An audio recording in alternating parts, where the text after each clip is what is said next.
Ahí estamos. Hola, ¿cómo estás, Maxim? Bienvenido a Mendoza Aprende. ¿Qué tal? Muy buenas tardes a todos ustedes y muchas gracias por la posibilidad de esta entrevista. ¿Cómo les va? No, por favor, es un placer para nosotros que estés en nuestro programa. Muy bien, bueno, una semana súper movida. Esta tarde ya han habido más anuncios, muy movilizantes, sobre todo la actividad legislativa.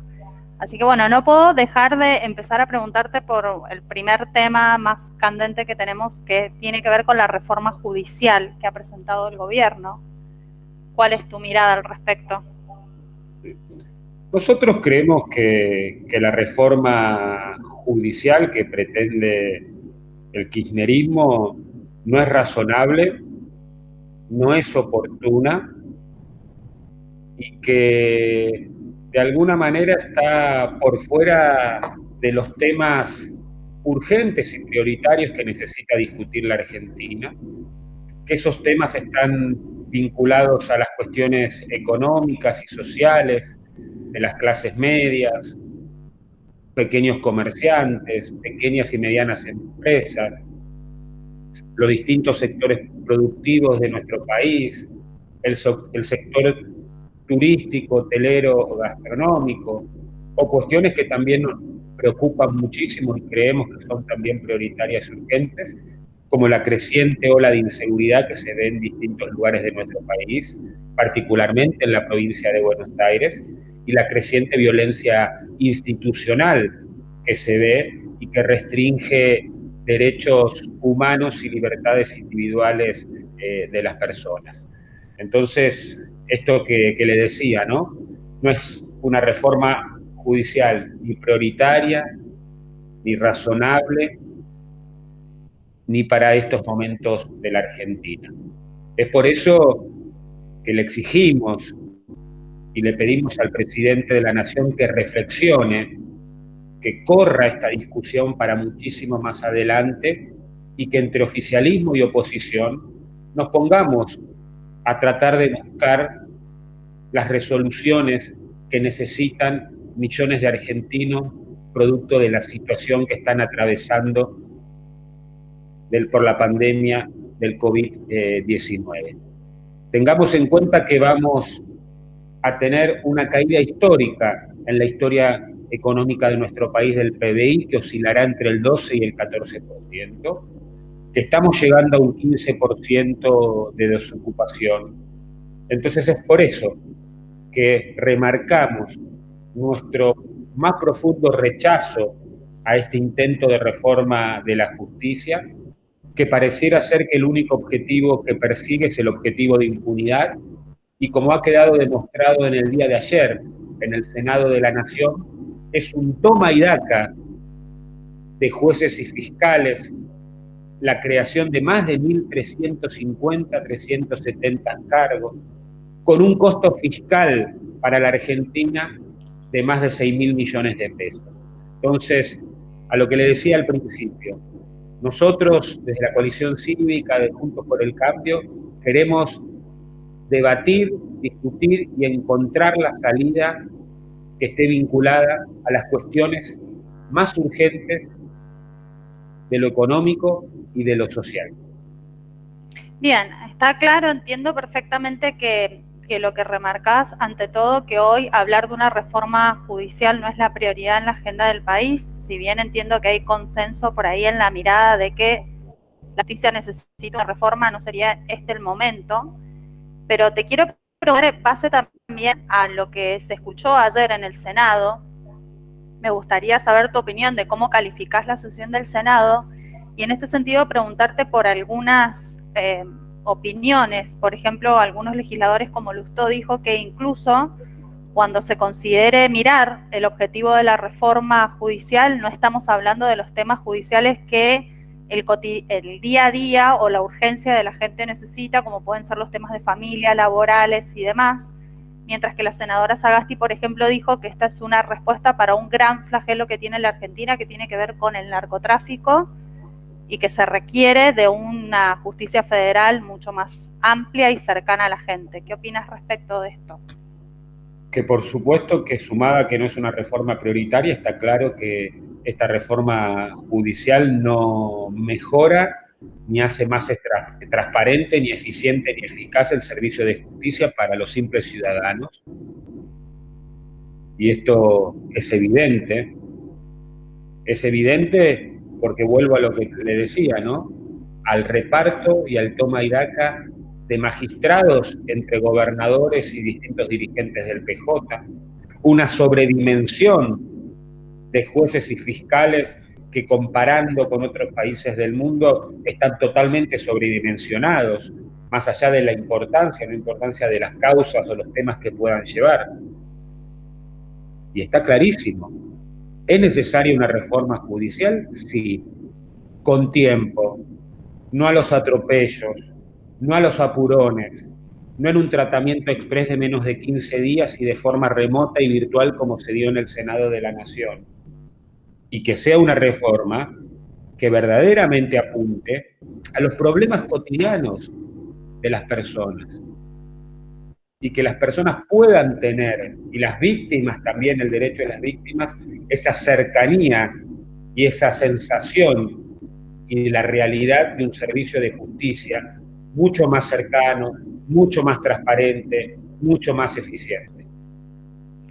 Bien, está claro. Hablaste recién también en cuanto a la calidad del debate, de que mencionaste el atropello, mencionaste el poco tiempo que se le dio a los senadores para poder expresarse, y te quería preguntar además de también lo que se dijo, que se hicieron a último momento reformas que en definitiva no conocen cuál es el texto que se aprobó, que se calificó una reforma de reforma.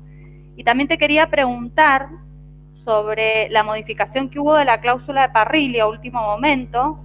¿Por qué crees que se dio esto? Por un lado, ¿qué opinas de lo que dijo Parrilli respecto a que se trataba de una especie de anzuelo para que picaran ciertos funcionarios o dirigentes políticos pegados a los medios de comunicación, como una suerte de provocación? Pero lo de Parrilli era admisible. ¿No les alcanzaba con el objetivo de impunidad?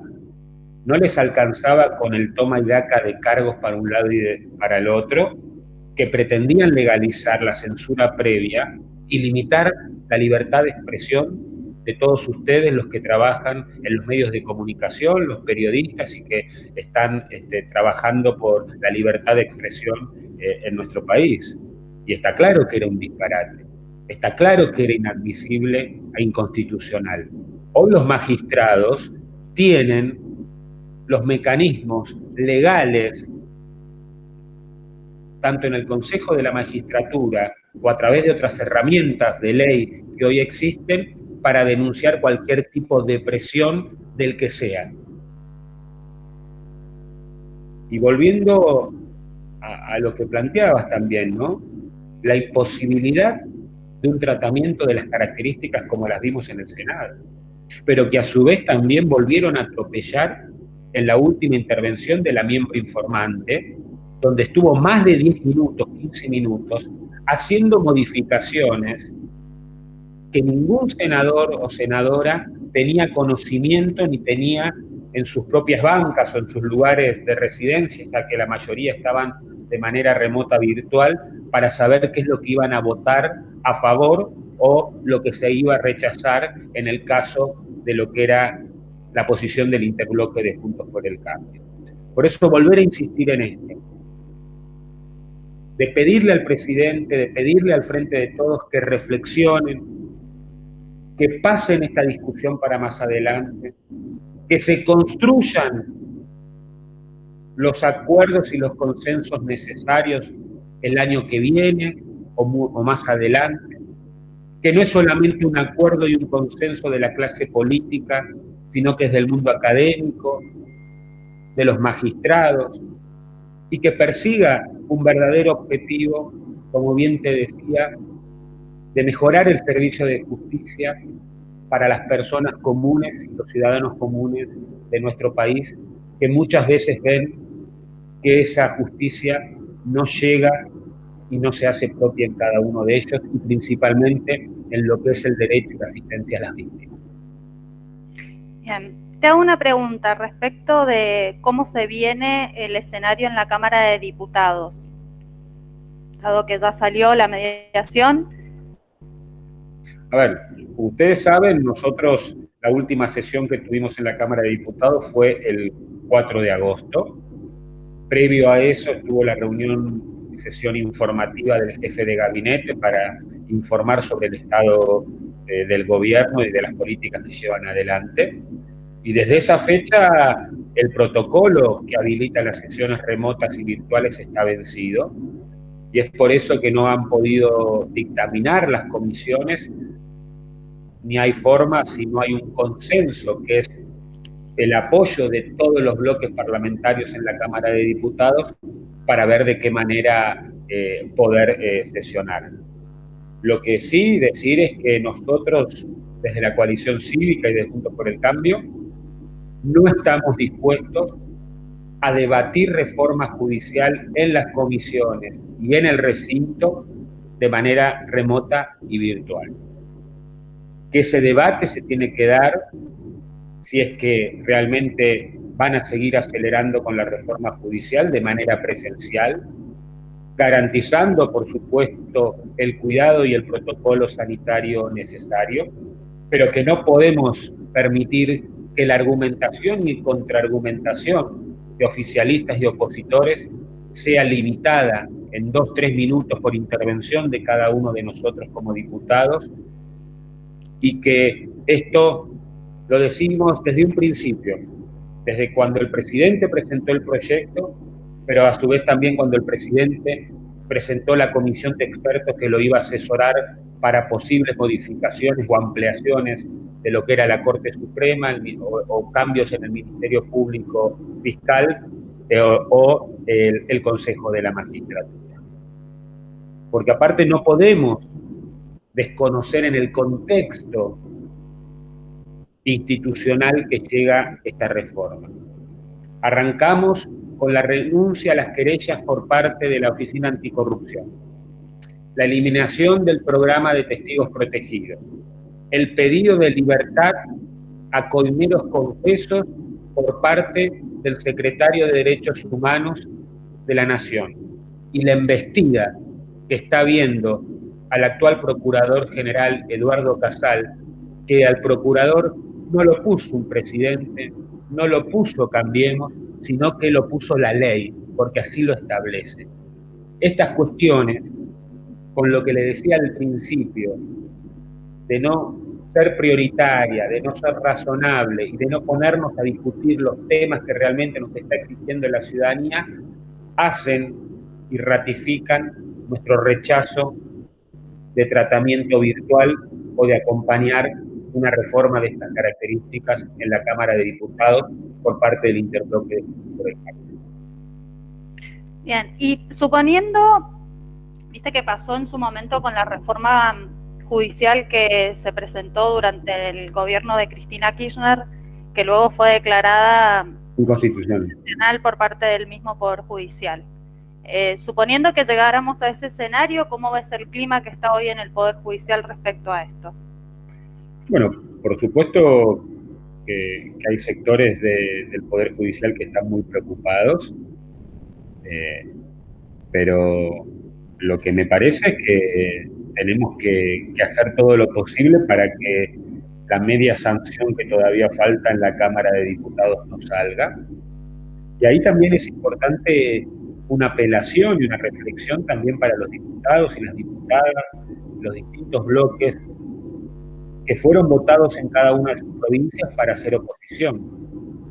Y que es importante que en este largo camino que vamos a tener, o en este corto camino que vamos a tener, si realmente quieren avanzar de manera express también en la Cámara de Diputados, de que puedan sostener y ratificar la posición que ya muchos hicieron públicas, pero que a su vez también tienen correlato con el mandato que les dio la sociedad de cumplir con ser oposición y de generar los frenos y contrapesos necesarios que necesita el Congreso de la Nación y particularmente la Cámara de Diputados en estas cuestiones. Después, por supuesto, podremos tener la voluntad de acordar los temas más urgentes y prioritarios que necesita la Argentina.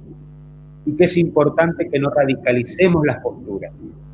Es importante que no generemos el enfrentamiento entre los argentinos. ¿Y esto cómo lo hacemos? Poniéndonos en el medio, con firmeza y contundencia en la defensa de la Constitución, en la defensa del Estado de Derecho, como única posibilidad de unir a los argentinos para que después de esa unidad que nos genera la defensa de la Constitución y el Estado de Derecho, la diversidad de miradas, la diversidad de opiniones, y lo que representamos cada uno en el espectro político y ciudadano de la Argentina, pueda, en definitiva, encontrar las soluciones para este momento, pero también encontrar las soluciones para un futuro mucho más cercano. Tenemos también la responsabilidad desde Juntos por el Cambio y la coalición cívica de ser firmes y contundentes en estos momentos, pero también la responsabilidad de poder construir una idea y un proyecto que esté ligado al futuro y a la esperanza. Y digo un proyecto que esté ligado al futuro y a la esperanza porque es importante poder tener la empatía y la mirada en millones de ciudadanos y millones de sectores o sectores productivos, de emprendedores y demás, que no la están pasando nada bien producto de esta situación social y económica de la pandemia del COVID-19. Bueno, me da pie lo que estás diciendo para preguntarte respecto al estado institucional de la Argentina en general, porque de lo que vos planteás hay cosas que yo me iba preguntando en situaciones generales, sobre todo en declaraciones que han habido estos días bastante fuertes. Así que bueno, para meterme en ese tema te quería preguntar, ¿cuál es tu evaluación respecto a la situación institucional en la Argentina hoy? ¿Cuál es la foto que tenemos? Una situación que desde el punto de vista institucional que nos preocupa, que se ve con las tropelías y atropello que lleva adelante la vicepresidenta de la Nación y sus senadores acólitos, y que eso preocupa, que se violan disposiciones judiciales como las vimos que se violaron en los últimos días en el Senado de la Nación, que se intentan debilitar distintas oficinas que hacen a la integridad, a la transparencia y al fortalecimiento institucional, como es el caso de la Oficina Anticorrupción, como el caso de la Inspección General de Justicia, y que esto nos preocupa, y que de alguna manera habíamos dado un salto importante en el 2019. Y digo un salto importante de lo institucional y lo republicano porque no hay que desmerecer y hay que resaltar la importancia de que un presidente constitucional no PJ haya terminado su mandato constitucional y le haya entregado la banda presidencial a otro presidente elegido por el voto de la ciudadanía y de un distinto partido o coalición política. Y esto era importante y pareciera ser que en 8 meses se empieza a horadar otra vez la institucionalidad de nuestro país. La institucionalidad de nuestro país pareciera ser que es abstracta, pero no lo es, porque es la que marca las reglas de juego para todos nosotros en la vida, en la democracia, pero también es la que establece las reglas de juego para las futuras y posibles inversiones y sostenimiento y generar fuentes de empleo en nuestro país. Eso habla también de la calidad de las instituciones y la fortaleza de cada una de ellas. Particularmente en esto te pregunto porque hubieron declaraciones últimas del oficialismo, sobre todo, bueno, a través de Duhalde, que calificó al presidente como equilibrista y puso de manifiesto que claramente las 3 cabezas de Argentina, hablando obviamente el presidente, vicepresidenta y el presidente de la Cámara de Diputados, piensan distintos. ¿Cómo repercute eso desde el punto de vista institucional en este análisis que estás haciendo? Me parece que el problema no es pensar distinto. Yo la verdad que defiendo la diversidad de ideas y en Juntos por el Cambio defiendo mucho lo que es la unidad en la diversidad. El problema me parece que está más en los objetivos que tienen cada uno y los objetivos que se han propuesto. Que por supuesto hablaría de una diversidad o distintos objetivos, pero que en estos últimos tiempos queda demostrado que tanto el presidente de la Nación como la vicepresidenta de la Nación cumplen y van por los mismos objetivos. Y esto no se puede desconocer. Si es verdaderamente construir un espíritu de consensos o de acuerdo, vuelvo a lo que les decía hace un rato. ¿Por qué ese atropello institucional en el Senado? ¿Por qué un tratamiento exprés en menos de 15 días? ¿Por qué no ponernos a discutir los temas más urgentes de la Argentina? Entonces, no es tanto un problema que esté ligado a la diversidad de ideas. Es un problema preocupante, alarmante, de qué objetivos verdaderamente persiguen y que está demostrado que se fue radicalizando la posición de muchísimos del Frente de Todos en estos últimos tiempos. Por eso nosotros también, desde Juntos por el Cambio, no tenemos que entrar en ese juego de la radicalización. No tenemos que ser funcionales al enfrentamiento de los argentinos. Tenemos que poder pararnos en el centro para poder conglomerar a la mayor cantidad de ciudadanos de nuestro país, que pueda hacer crecer ese 41% que nos acompañó en octubre del 2019. Y en eso estamos trabajando, por lo menos la coalición cívica, junto a Elisa Carrió y un montón de otros dirigentes que integran Juntos por el Cambio, como es el caso del jefe de gobierno Horacio Rodríguez Larreta, María Eugenia Vidal, distintos líderes del propio radicalismo, y es parte de nuestra responsabilidad y el desafío que tenemos por delante en Juntos por el Cambio, pero ya no mirándonos el ombligo hacia nosotros mismos, sino por la responsabilidad también institucional y de representación que tenemos con una gran porción de la ciudadanía argentina.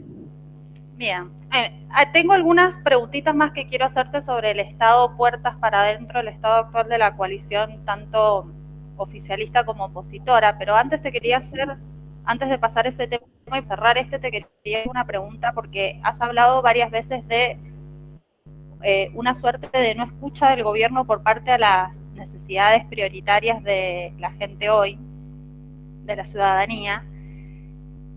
Lo manifestaste con la reforma judicial. Recientemente también se ha hablado del aumento de impuestos, la creación del impuesto a las grandes fortunas, simultáneamente con, bueno, lo que decías recién también respecto del gran costo económico que tendría la implementación de la reforma judicial, y por el otro lado el impacto económico que está teniendo las pymes. ¿Vos crees que claramente la agenda del gobierno va en un sentido totalmente distinto a lo que se necesita, y esto es una muestra de eso, o cómo lo evaluás? Por supuesto que puede ser una muestra y parte de un inicio de ciertos objetivos que persigue el gobierno.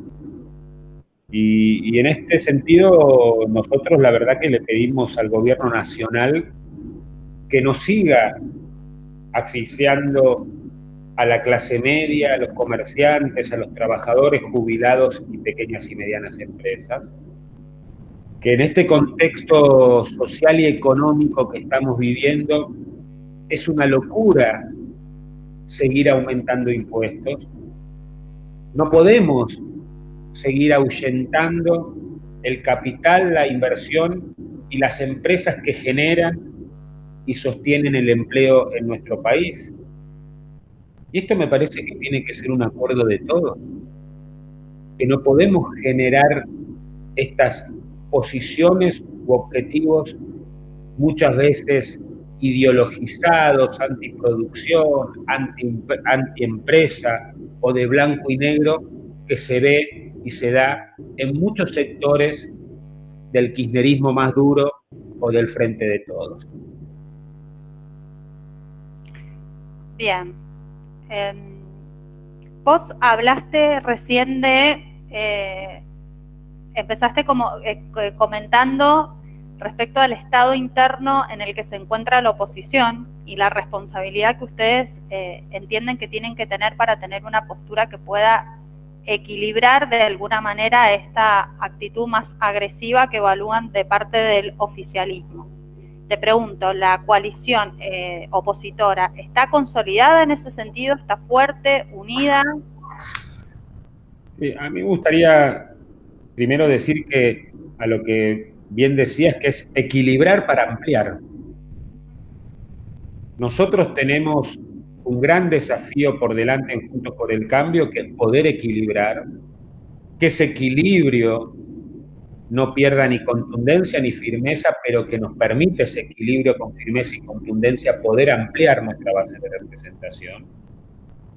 Que hemos demostrado que más allá de las dificultades lógicas de una coalición como la de Juntos por el Cambio, hemos sostenido la unidad, una unidad en la diversidad porque no somos idénticos en Juntos por el Cambio. La pudimos sostener en lo que fueron los 4 años del gobierno nacional de Mauricio Macri, los 4 años de gobierno de María Eugenia Vidal en la provincia de Buenos Aires, y que desde el 10 de diciembre a la fecha, en estos 8 o 9 meses, sostuvimos la unidad en el interbloque de diputados, que somos 116, en el interbloque de senadores, que son 29 y pareciera ser un número chico, pero que es un número muy significativo a la hora de impedir cualquier tipo de tropelía o atropello institucional a través de mayorías especiales o calificadas en el Senado de la Nación. Es importante trabajar y sostener la unidad de Juntos por el Cambio, que la unidad no es lo mismo que unanimidad y que en esa unidad las distintas centralidades que conviven en Juntos por el Cambio enriquecemos el espacio. ¿Y a qué me refiero con distintas centralidades? Primero, al Parlamento. Es centralidad porque a partir del 10 de diciembre también la sociedad nos otorgó la responsabilidad de ser oposición y representar ese 41%.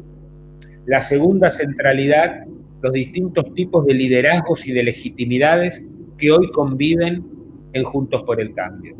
Y son liderazgos y legitimidades como las que te decía, Horacio Rodríguez Larreta, Elisa Carrió, que sigue siendo una voz importante en la coalición cívica, en Juntos por el Cambio y en la política argentina, por más que esté corrida de la cotidianeidad del Parlamento y del partido y de la coalición Juntos por el Cambio. Mauricio Macri, como un expresidente y la experiencia que puede aportarle a Juntos por el Cambio en ese sentido. Las legitimidades o liderazgos que pueda tener el radicalismo. El caso de María Eugenia Vidal. Bueno, esto muchas veces uno lo puede llegar a ver como una debilidad y yo la verdad que lo veo como una fortaleza. Tenemos muy buenos dirigentes, muy buenas legitimidades para ofrecerle a la ciudadanía, tanto a nivel nacional como en cada una de las provincias donde está conformado Juntos por el Cambio en cada una de ellas. Y me parece que es el gran desafío que tenemos por delante. Y el gran desafío que tenemos por delante también nosotros es, por supuesto, fortalecer a la coalición cívica, porque fortaleciendo la coalición cívica nosotros creemos que contribuimos a fortalecer el espacio de Juntos por el Cambio, pero no solamente Juntos por el Cambio como una coalición que esté solamente ligada a lo electoral. Lo electoral es importante, pero falta mucho tiempo y no podemos especular en estos tiempos con eso y con candidaturas. Tiene que ver más con lo que te decía también. ¿De qué manera, haciendo una autocrítica, generamos una interpelación y una empatía con la sociedad, con la ciudadanía, para poder ser más que ese 41% que nos acompañó en octubre del 2019 y poder ofrecerles de vuelta la posibilidad de que confíen en nosotros y que esa confianza esté ligada a un proyecto de futuro, de esperanza, aspiracional, y de que el esfuerzo y la defensa de la libertad y de nuestros derechos tiene sentido en la Argentina. Bien. Sí, justamente de eso, que hablaste un poco de la autocrítica, iba como a hacerte hincapié que por ahí es lo que se manifiesta, como que no se escucha una autocrítica, y realmente no sé si en algún momento hemos vivido una historia así tan vertiginosa, donde no se termina de analizar el gobierno que se fue, a sentar el que llegó, legitimarse, volverse a caer, o sea, es todo tan fluctuante que realmente es un escenario como muy dinámico para pensar cómo se reposicionan o se equilibran las fuerzas, ¿no? Te diría que en Juntos por el Cambio estamos trabajando en esa autocrítica, que es una autocrítica, por supuesto, propositiva y constructiva, que tiene que ver con esto que te decía, de poder ofrecerle a los argentinos esa idea y ese proyecto de futuro, esperanza y prosperidad, que por supuesto estamos atravesando un momento inédito en la historia de todos nosotros, producto de lo que ha generado la pandemia del COVID-19, y que en ese aspecto también tenemos que ser muy cuidadosos de no seguir agrietando las democracias, de que no haya corrimiento a posiciones o a regímenes autoritarios, tanto de izquierdas o de derechas. Y esto lo marco porque se ve en algunos otros lugares de la región o del mundo que esto puede suceder. Y es por eso de volver a decirte lo que te decía, ¿no? ¿Qué es lo mejor que nos puede pasar a los argentinos? Es sostener la república, sostener la democracia, firmar la unidad en la defensa de la Constitución y el derecho, y a partir de esa base, a partir de ese gran piso, cada uno desde sus espacios, por supuesto, generar el debate, el intercambio de ideas que son necesarias para el futuro de la Argentina. Y que a su vez no solamente son propuestas o ideas para el futuro de la Argentina, sino que también vamos a tener que poder ponernos de acuerdo en algún momento cuál es el diagnóstico, dónde estamos parados, para saber cuál es verdaderamente la salida para los cambios trascendentales y de transformación que verdaderamente necesita nuestro país para los próximos tiempos, y más aún después de la complejidad que vamos a atravesar después de esta cuarentena tan larga y de lo que ha generado sanitariamente, socialmente, económicamente y educacionalmente la pandemia del COVID-19. Sí, nosotros escuchamos mucho que se habla de que la salida o de la necesidad imperiosa, siempre y hoy más que nunca, de los consensos en la política argentina. ¿Vos crees que está consolidada esa capacidad en la dirigencia hoy? Yo más que de consensos hablaría de concertación, hablaría más de un diálogo entre iguales, que este es uno de los problemas que también tenemos en este momento con el Frente de Todos y el kirchnerismo. Hablan en nombre del diálogo, pero simulan dialogar. Y para que haya un verdadero diálogo democrático y la posibilidad de concertación y de acuerdo, hay una cláusula ética inexcusable que hay que respetar, que es no mentir, no trampear, no simular ese diálogo y reconocer al otro con el que estás dialogando. Y esto pareciera ser que está ausente en estos días y en estos tiempos, y que solamente el diálogo se expresa a través de comunicación o muestras de fotos que se dan o se suceden en estos últimos tiempos. ¿Y cómo hacemos con esto? Porque, digo, ya, y como para ir cerrando también la entrevista. Bueno, a ver, digamos, creo que es una apelación a todos, ¿no? A ver de qué manera. Por eso lo que te decía al principio, lo que es importante ahora es sacar todo tipo de temas que radicalicen y generen el enfrentamiento entre los argentinos. Sí, pensaba bien. Y que a partir de eso tratemos de encontrar los diálogos necesarios o los acuerdos necesarios mínimos para darle continuidad y fortaleza a nuestras instituciones y para que ni de un lado ni del otro se agriete cada vez más lo que es nuestro sistema democrático e institucional y republicano.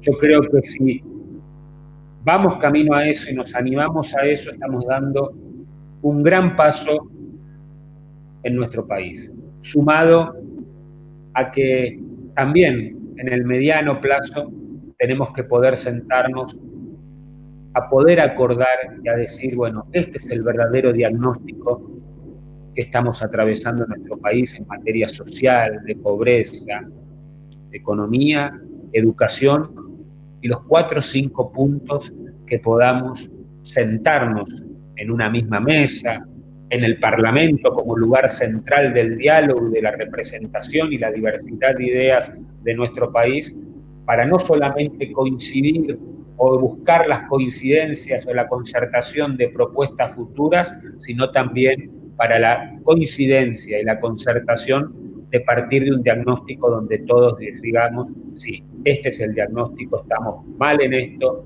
bien en lo otro, podemos estar mejor en tal cual u otra cosa.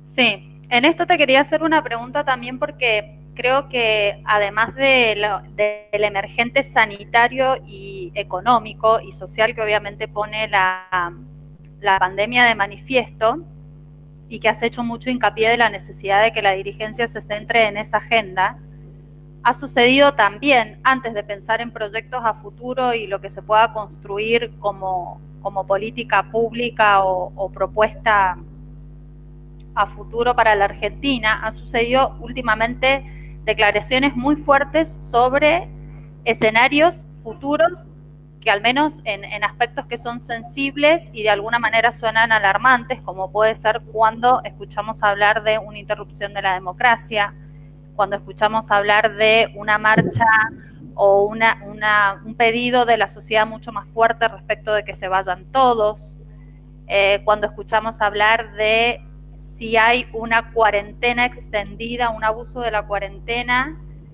quizás como una manera de generar mayor miedo en la población y fortalecer un gobierno autoritario, o mismo pasó con la declaración como servicios públicos de las telecomunicaciones, los servicios de comunicación. Entonces, mi pregunta es, ¿estamos camino a una situación de estallido social de esa magnitud? Yo creo que estamos atravesando un momento de muchísima preocupación, indignación y cansancio social, pero que tenemos que hacer el esfuerzo entre todos los actores, la política, los medios de comunicación, la sociedad en general, de no radicalizar y no generar posiciones de enfrentamiento entre los argentinos. Y por eso vuelvo a insistir en esto. ¿Cuál es lo que nos puede unir? La defensa de la Constitución, la defensa del Estado de Derecho. Y eso tiene que ser irrenunciable por parte de todos. No puede haber ningún tipo de especulación en lo que es la defensa de la Constitución y el Estado de Derecho. Que no podemos dejar de mirar para otro lado este hartazgo, cansancio, enojo o indignación que expresa la sociedad. Que esa indignación, ese enojo, ese hartazgo tiene que ser llevado a otro tipo de salida, a una salida que esté ligada a esto que te decía, de la posibilidad de una idea y un proyecto de futuro y esperanza. En la radicalización, en el enfrentamiento entre los argentinos, nada bueno va a salir para la historia política y democrática de nuestro país. Y creo que todos nosotros tenemos que hacer el esfuerzo para que así sea y asumir esa responsabilidad.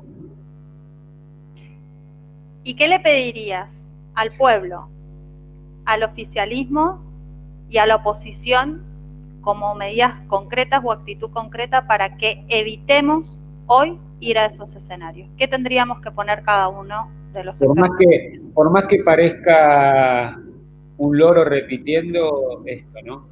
Que nuestra casa es la Constitución Nacional y que a partir de esa estructura que es nuestra casa y en el cual es la unidad y la representación de la diversidad de la Argentina, es la manera que tenemos para ir a la no violencia, para no enfrentarnos entre los argentinos, que podamos convivir democráticamente por más que pensemos distinto, que no puede ser la lógica de porque pensás distinto te quiero eliminar, que eso no le hace bien, no le hace bien a la democracia, no le hace bien a la república, pero no le hace bien a la vida de cada uno de nosotros en sociedad.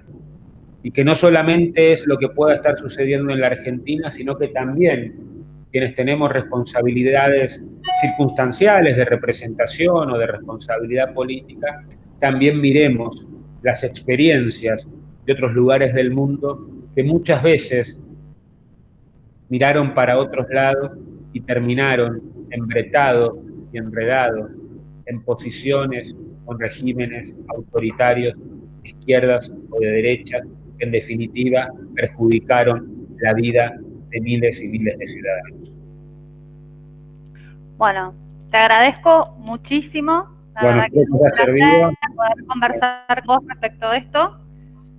Y bueno, ojalá sea, ojalá entremos todos en una sintonía donde nos demos cuenta que hay una manera de al menos dialogar, de encontrarnos, de debatir, que realmente ponga una mirada constructiva sobre los temas más importantes para que el país salga adelante y evitemos escenarios que entendería que nadie los quiere. Sí, digamos, por supuesto que la situación no es fácil, pero no quiero renunciar al optimismo y no quiero renunciar a seguir defendiendo la esperanza y la posibilidad de construir otro tipo de país. Ojalá así sea. Muchísimas gracias. Que estés muy bien. Muchas gracias y volver a agradecerles por la entrevista. Muy buenas tardes. Hasta luego. Chau, chau. Chau, chau.